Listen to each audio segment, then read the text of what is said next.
Okay, iyi nzu niyo nzanye kuri wowe ugifite ubushobozi buri hasi, ntukite akazu.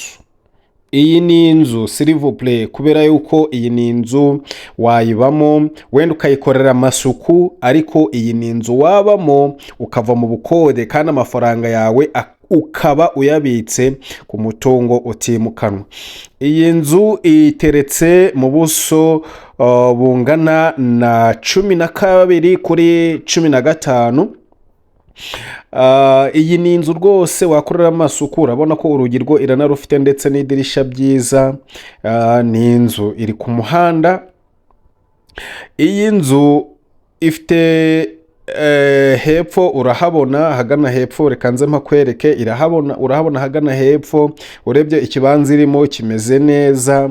Iyi nzu kandi uko uyibona gutya ifite n'inyuma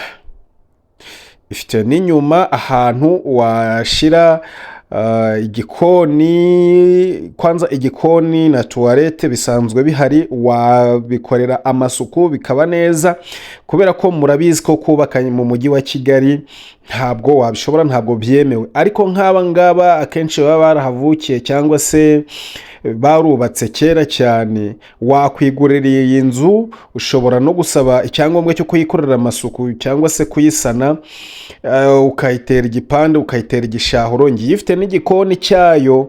Kandi niba uba mu bukode n'ubundi ushobora kuba ukodesha inzu ingana nk'iyi ngiyi itari iyawe, kandi ku mwaka cyangwa ku myaka 2 ushobora kuba utanze amafaranga yagura iyi nzu kandi nta kindi wungutse.